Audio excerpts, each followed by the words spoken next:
Salut à vous et bienvenue pour ce nouvel épisode du podcast Jams, le podcast qui parle Amazon, e-commerce et entrepreneuriat.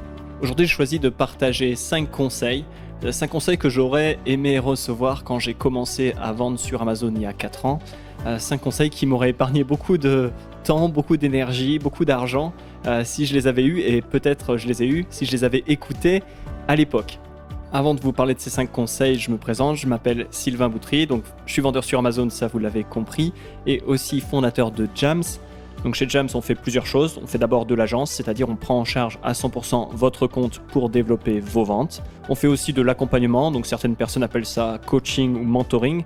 Dans tous les cas, l'idée d'un mentoring, d'un coaching, de l'accompagnement, c'est qu'on vous guide aussi bien pour vous lancer sur Amazon que pour développer vos ventes si vous êtes déjà lancé. Troisième chose qu'on fait, c'est de la formation en ligne pour que vous puissiez bénéficier de notre expertise, rester au goût du jour et le tout à votre rythme. Vous trouverez plus d'infos sur le site jams.fr et ça s'appelle jamz.fr. Voilà pour l'intro, maintenant on lance l'épisode à proprement parler. Je vous souhaite une excellente écoute des 5 conseils que j'aurais aimé recevoir quand je me suis lancé dans la vente sur Amazon. Le premier conseil que je donnerais à tout nouveau vendeur sur Amazon, c'est de vraiment prendre le temps de tester les produits avant de prendre sa décision. Donc, dans le process normal, quand vous avez une idée produit, vous allez faire du sourcing. Une fois que vous avez trouvé plusieurs fournisseurs qui semblent intéressants, qui semblent avoir le produit qui correspond à ce que vous cherchez, vous leur passez commande pour recevoir des échantillons. Le fournisseur vous envoie les échantillons et donc un jour le facteur sonne à votre porte et vous apporte ce carton qui contient donc ces échantillons. Et là, en fait, l'erreur, c'est d'ouvrir le carton, de prendre le machin, de le regarder 10-15 secondes et puis de se dire ouais, ça a l'air pas mal, je vais me dire que c'est suffisant. Alors je caricature un petit peu bien sûr, mais le risque c'est de rester finalement sur cette première impression, de prendre peut-être quelques minutes de plus pour regarder le produit, mais globalement de ne pas faire un test vraiment précis ou long ou étendu de son produit et simplement se dire est-ce que le produit, l'échantillon que j'ai reçu correspond à ce que j'avais en tête, et si oui, alors c'est bon, c'est tout bon, je peux partir avec ce produit et commencer à le vendre sur Amazon. L'erreur, c'est vraiment de s'arrêter à ça et de se dire que ce test de quelques minutes, c'est suffisant. Vous me voyez donc certainement venir avec le conseil. Ce test de quelques minutes, c'est largement insuffisant. Et le conseil, c'est vraiment de prendre le temps pour faire un test beaucoup plus poussé.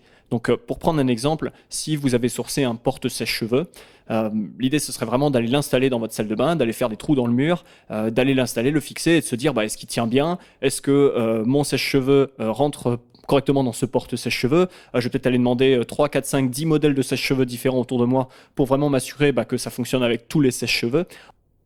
Vous l'avez compris, l'idée c'est vraiment de prendre le temps de tester le produit pour se faire vraiment une idée précise de sa qualité, de ses défauts, de ses avantages. Et bien sûr, cette expérience, ce temps que vous passez avec le produit, ça va vous servir quand vous allez plus tard, si vous décidez de partir avec ce produit, vous allez rédiger le listing parce que vous allez avoir une bien meilleure idée de comment il s'utilise, de comment le décrire, de quels sont ses avantages, quelles sont les choses que vous allez devoir mettre en avant et pouvoir mettre en avant. Et à l'inverse, vous allez savoir quels sont les points faibles du produit, les choses sur lesquelles il va falloir gérer les attentes, dire attention, il y a un point faible avec mon produit, c'est ci et ça. Enfin, vous allez pouvoir décrire le produit et son utilisation de manière beaucoup plus fiable. Et donc ça, c'est un avantage au niveau du marketing parce que vous aurez vraiment cette expérience qui vous servira à mieux argumenter pour votre produit une fois que vous décidez de le vendre sur Amazon. Autre avantage de faire ainsi un test un peu poussé du produit, ça vous permet de détecter des problèmes éventuels qui ne se verraient pas si vous sortez simplement le produit de son carton et vous l'inspectez pendant une dizaine de secondes. Je vais prendre 2 exemples de ma propre expérience. Le premier, c'était avec un produit électronique.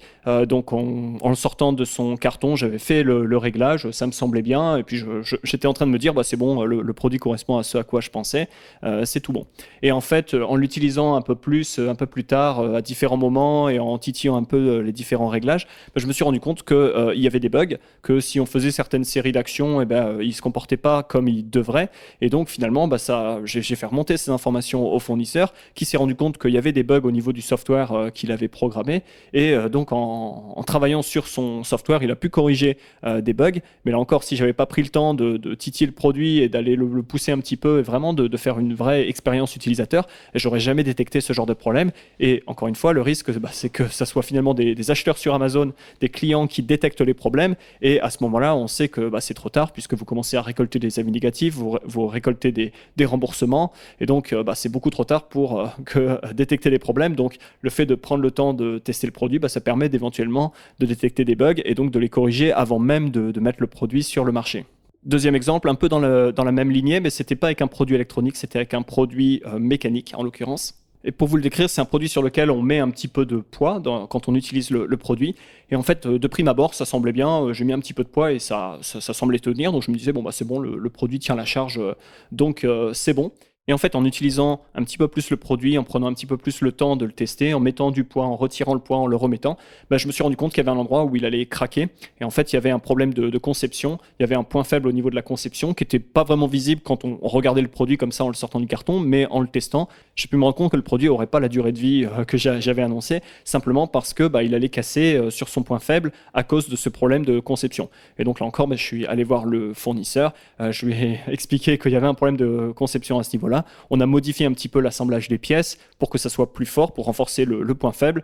Et de là, j'ai pris la décision de lancer le produit. Mais là encore, si je n'avais pas pris le temps de le tester un peu plus dans le détail, je serais passé à côté de ce problème. Et là encore, si ça avait été les clients qui avaient détecté que le produit cassait au bout de plusieurs dizaines d'utilisations, c'était moi qui l'avais dans l'os. Donc encore une fois, prendre le temps de tester pour éviter les problèmes en aval.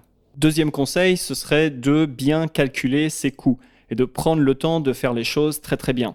Donc là encore, j'ai un exemple sur un des tout premiers produits que j'ai lancé. Alors je pense que c'était le 3e produit. En l'occurrence, j'avais obtenu le devis du fournisseur et ça me semblait bien. En fait, j'avais déjà décidé de travailler avec ce fournisseur pour un premier produit et il m'a montré différents produits quand j'étais de passage à Shenzhen et je me suis dit, tiens, je vais prendre ce deuxième produit qui a l'air sympa en même temps. Voilà.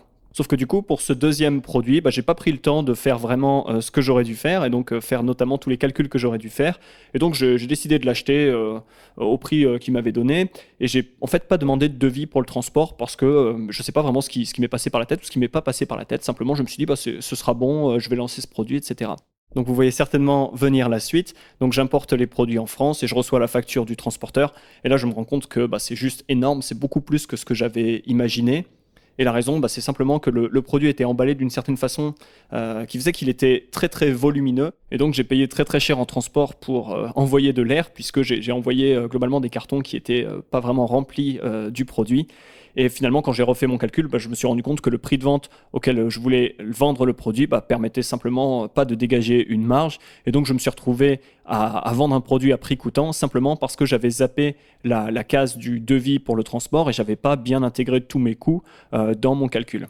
Avec le recul, bien sûr, ça semble un peu stupide de faire une erreur aussi grossière, de ne pas vraiment calculer sa structure de coût avant de décider de lancer un produit. Mais bon, c'est une erreur que j'ai faite, donc je vous la partage pour que vous ne fassiez pas la même erreur. Et donc, encore une fois, le conseil, c'est vraiment d'intégrer tous les coûts. Alors, si vous ne les connaissez pas à l'avance, au moins d'avoir des devis, de pouvoir les estimer et de vraiment rien oublier pour être certain de ne pas avoir de mauvaises surprises à la fin. Le fait aussi de bien calculer ses coûts, et là on parle du coût de revient, ça permet derrière de savoir combien est-ce qu'on a de budget pour faire de la pub sur Amazon, typiquement, et donc ça permet de savoir dans quelle mesure est-ce qu'on peut être agressif ou non au niveau de ces campagnes, quels sont les budgets qu'on peut allouer pour promouvoir les produits, etc. etc. Donc bien connaître ses coûts, c'est en fait avoir de l'information pour être capable de mettre en place une bonne stratégie de lancement derrière quand on décide de lancer le produit. Et bien sûr, ça permet de s'assurer qu'on gagne de l'argent à la fin de la foire, puisque vous ne faites pas du business sur Amazon pour la gloire ou pour enrichir Amazon et l'État français, vous le faites pour gagner de l'argent. Et donc, si vous ne calculez pas bien tous vos coûts et si vous ne vendez pas en faisant une marge, vous n'êtes simplement pas en train de faire tourner un business, mais vous êtes en train de faire tourner un hobby, on va dire. Et ce n'est certainement pas l'idée. Donc, calculez bien vos coûts pour être sûr d'être à la fin bénéficiaire, de dégager une marge et donc de vraiment faire tourner un business qui vous rapporte. Troisième conseil, c'est ne faites pas de trucs stupides. Alors, qu'est-ce que j'entends par trucs stupides ?